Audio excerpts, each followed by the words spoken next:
தமிழகத்தில் 2 நாட்களுக்கு வறண்ட வானிலை நிலவக்கூடும் என சென்னை வானிலை ஆய்வு மையம் தகவல். தமிழகத்தின் சில மாவட்டங்களில் அதிகாலையில் பனிமூட்டம் நீடிக்கும் எனவும் கணிப்பு.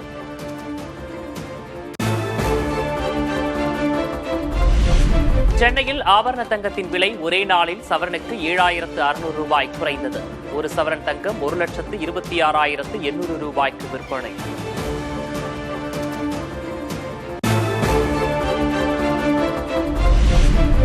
சென்னையில் 1 கிலோ வெள்ளியின் விலை ஒரே நாளில் 20,000 ரூபாய் சரிவு. 1 கிலோ வெள்ளி 4,05,000 ரூபாய்க்கு விற்பனை.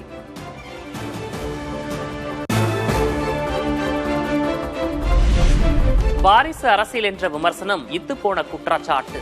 யார் வேண்டுமானாலும் அரசியலுக்கு வரலாம் என முதல்வர் மு.க. ஸ்டாலின் பேச்சு. அரசியல் வாரிசு இதற்கு நான் ஏற்கனவே பதில் சொல்லிட்டேன். யார் வேண்டுமானாலும் அரசியலுக்கு வரலாம். எனவே இது எங்களை களத்தில் எதிர்க்க முடியாத வைக்கிற இத்துப்போன குற்றச்சாட்டு. பாஜக வைத்துள்ள வாஷிங் மெஷினில் அதிமுகவின் ஊழல் மறைந்துவிட்டதா? பாஜகவுடன் கூட்டணி வைத்துள்ள கட்சிகள் ஊழல் கட்சிகள் என முதல்வர் ஸ்டாலின் விமர்சனம். உங்க கூட இருக்கக்கூடிய எல்லோருமே ஊழல்வாதிகள் தான். அதிலேயும் உச்ச நீதிமன்றம் வரைக்கும் போய் ஊழல் வழக்கில் தண்டிக்கப்பட்டவங்க தான் அதிமுக. நீங்க கூட்டணியில் இல்லாத சமயத்தில் அவங்க மேல எத்தனை குற்றச்சாட்டுகள் சொன்னீங்க? இப்போ உங்க வாஷிங் மிஷின்ல அவங்களை எல்லாம் வெளுத்துட்டீங்களா? இதுதான் என்னுடைய கேள்வி. தமிழகத்தில் கட்டாயப்படுத்தி ஏற்படுத்தப்பட்டது என்டிஏ கூட்டணி. அதிமுக பாஜக கூட்டணி துரோக கூட்டணி எனவும் முதல்வர் மு.க. ஸ்டாலின் சாடல். என்டிஏ என்கிற பேர்ல தமிழ்நாட்டில் பாஜக உருவாக்கி இருக்கக்கூடிய கூட்டணிக்கு எந்த கொள்கையும் கிடையாது. அது முழுக்க முழுக்க கட்டாயத்தாலையும் ஒரு சிலரின் சுயநலத்துக்காக கூடியுள்ள துரோக கூட்டணி அது. திமுக காங்கிரஸ் கூட்டணியில் விரிசல் விழுந்து விட்டதாக அதிமுக பொதுச் செயலர் எடப்பாடி கே. பழனிசாமி விமர்சனம். திமுக அலுவலகம் டெல்லியில் இருப்பதாகவும் பேச்சு.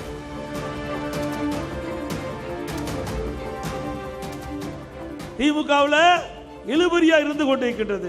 காங்கிரஸ் கட்சி திமுகவை ஏற்காத ஒரு நிலை இருப்பதாக பத்திரிகையிலும் ஊடகத்திலும் அன்றாட செய்து வந்து கொண்டிருக்கின்றது. இன்றைய தினம் திமுக தான் தடுமாற்றம்.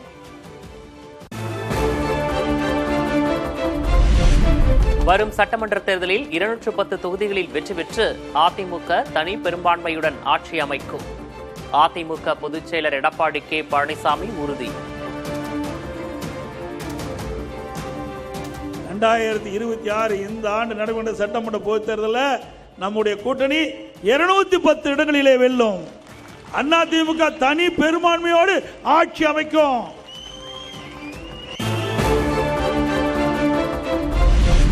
திமுகவில் ஸ்டாலின், உதயநிதி உள்பட 4 முதல்வர்கள் இருப்பதாக எடப்பாடி கே. பழனிசாமி விமர்சனம். மீண்டும் ஆட்சிக்கு வந்தால் சர்வாதிகாரம் ஆகிவிடும் என்றும் பேச்சு.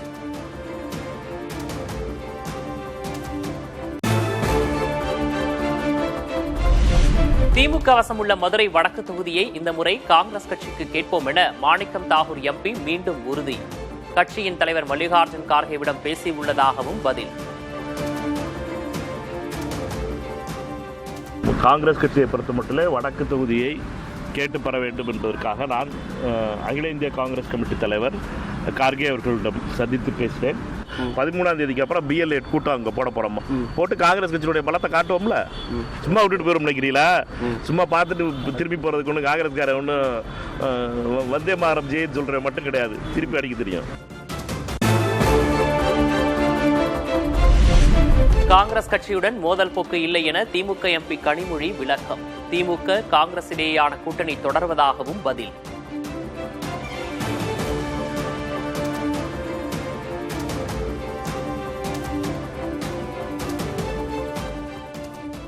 கூட்டணி உறுதி நான் செய்ய வேண்டியதில்லை. முதல்லயே கிட்டத்தட்ட பல ஆண்டுகளாக காங்கிரஸ் இயக்கத்தோடு திராவிட முன்னேற்ற கழகத்திற்கு ஒரு கூட்டணி இருக்கு.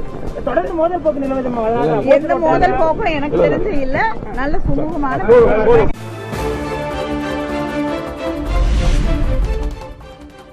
பாமக அங்கம் வகிக்கும் கூட்டணியில் விடுதலை சிறுத்தைகள் இடம்பெறாது என்பதில் எப்போதும் உறுதி.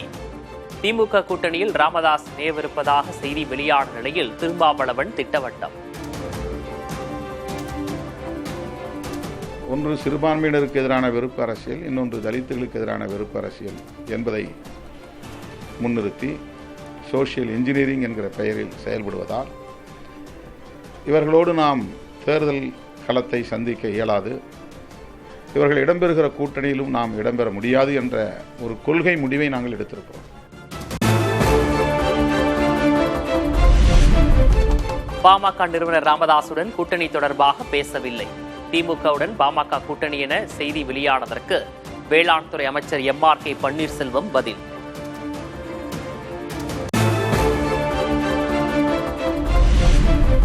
வரும் சட்டமன்ற தேர்தலில் தமிழ்நாட்டில் தாமரை இரட்டை இலக்கத்தில் மலரும் என பாஜக மாநில தலைவர் நயினார் நாகேந்திரன் கருத்து. திமுக ஆட்சி குடும்பத்திற்கான ஆட்சியாக உள்ளதாகவும் விமர்சனம். இந்த முறை தாமரை தமிழகத்தில் டபுள் டிக்கெட்டில் மலர்ந்தே தீரும் என்பதை நான் தெரிவித்துக் கொள்கிறேன். இன்னைக்கு குடும்பத்தை மட்டுமே ஆட்சியாக இந்த திமுக ஆட்சி நடந்து கொண்டிருக்கிறது.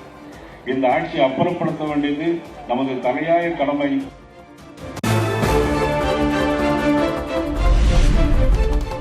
தேர்தல் குறித்து முடிவெடுக்க இன்னும் 1 மாதம் உள்ளது. தேமுதிகவுக்கு எந்த அவசரமும் இல்லை என பிரேமலதா விஜயகாந்த் பேட்டி. இன்னும் பிப்ரவரி மாதம் முழு மாதம் இருக்கு. ஸோ கால தாமதம் எங்களுக்கு இல்லை. எப்போ முடிவு எடுக்கணும், யார் கூட கூட்டணி வைக்கணும், எப்போ அறிவிக்கணும், அதை நாங்கள் உரிய நேரத்தில் செய்வோம்.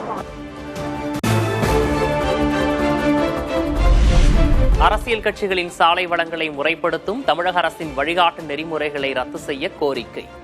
தவிக தரப்பில் உயர்நீதிமன்றத்தில் மனு தாக்கல்.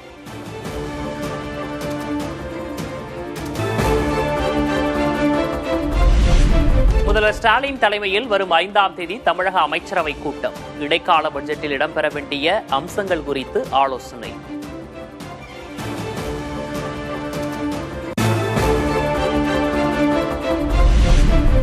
அதிமுக பொதுச் செயலர் எடப்பாடி K பழனிசாமி தலைமையில் பிப்ரவரி 4ஆம் தேதி மாவட்ட செயலாளர்கள் கூட்டம்.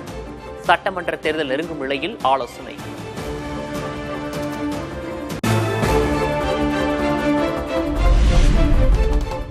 கோவை மருதமலையில் முருகன் சிலை அமைக்க அனுமதிக்க முடியாது என சென்னை உயர்நீதிமன்றம் திட்டவட்டம்.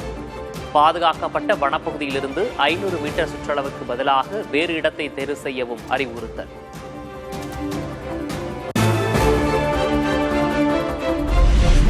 சென்னை நந்தனம் அரசு கலைக்கல்லூரியில் இளம்பெண் பாலியல் வன்கொடுமை செய்யப்பட்ட விவகாரம். ஏற்கனவே 3 பேர் கைதான நிலையில் மேலும் ஒருவரை கைது செய்து காவல்துறை விசாரணை.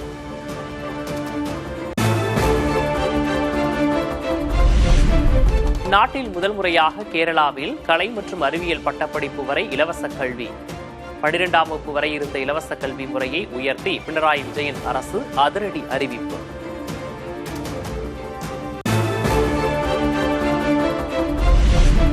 பள்ளி மாணவிகளுக்கு சானிட்டரி பேட்களை கட்டணமின்றி வழங்குவதை உறுதி செய்ய உச்சநீதிமன்றம் உத்தரவு. நாப்கின்களை இலவசமாக வழங்க தவறும் பள்ளிகளின் உரிமம் ரத்து செய்யப்படும் எனவும் எச்சரிக்கை.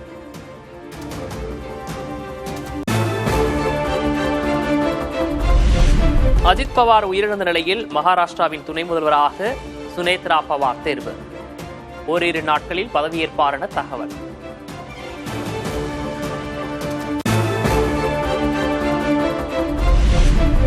மகாராஷ்டிராவில் விமான விபத்தில் உயிரிழந்த அஜித் பவாரின் அஸ்தி நிரா ஆற்றில் கரைப்பு. அஜித் பவாரின் 2 மகன்கள் மற்றும் குடும்பத்தினர் கலந்து கொண்டு பூஜை.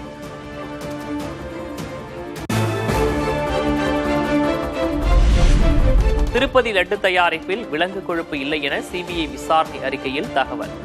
லட்டு செய்ய ரசாயன கழிவுகள் கலந்த 68 லட்சம் கிலோ நெய் விநியோகிக்கப்பட்டதாகவும் சுற்றறிக்கை.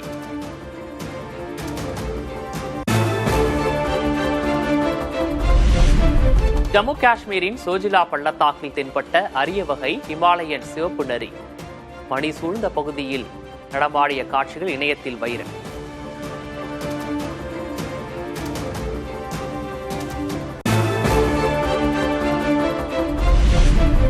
மேற்கு வங்கத்தில் வணிக வளாகத்தில் ஏற்பட்ட தீ விபத்தில் 25 பேர் உயிரிழந்த விவகாரம். தீ விபத்துக்கு காரணமாக உணவக ஊழியர்கள் 2 கைது செய்து கொல்கத்தா போலீசார் விசாரணை.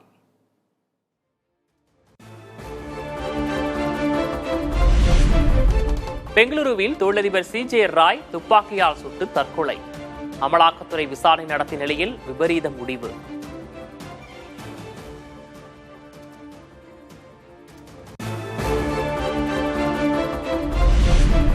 மேற்கு வங்கத்தில் 2 நிபா வைரஸ் நோய் பாதிப்பு இருப்பது கண்டுபிடிப்பு. நோய் பரவல் வாய்ப்பு குறைவாக இருப்பதாக உலக சுகாதார நிறுவனம் கருத்து.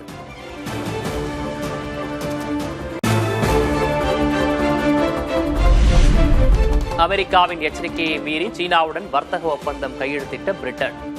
வணிக ரீதியாக சீனாவை தவிர்க்க முடியாது என பிரிட்டன் பிரதமர் கெய்ர் ஸ்டார்மர் கருத்து.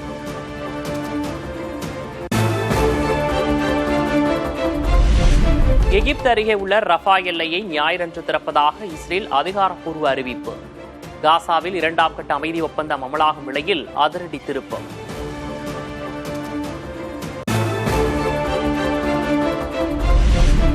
இருநூறு ஆண்டுகளில் இல்லாத அளவிற்கு ரஷ்யாவில் கடும் பனிப்பொழிவு.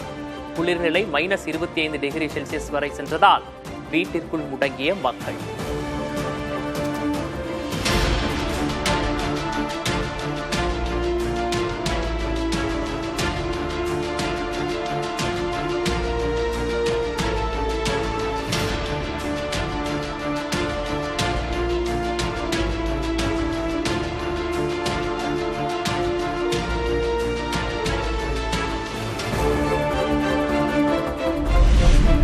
யுக்ரைனின் பல்வேறு நகரங்களை மூடிய பனிப்பொழிவு. மின் உற்பத்தி தடைப்பட்டுள்ளதால் இருட்டில் தவிக்கும் மக்கள்.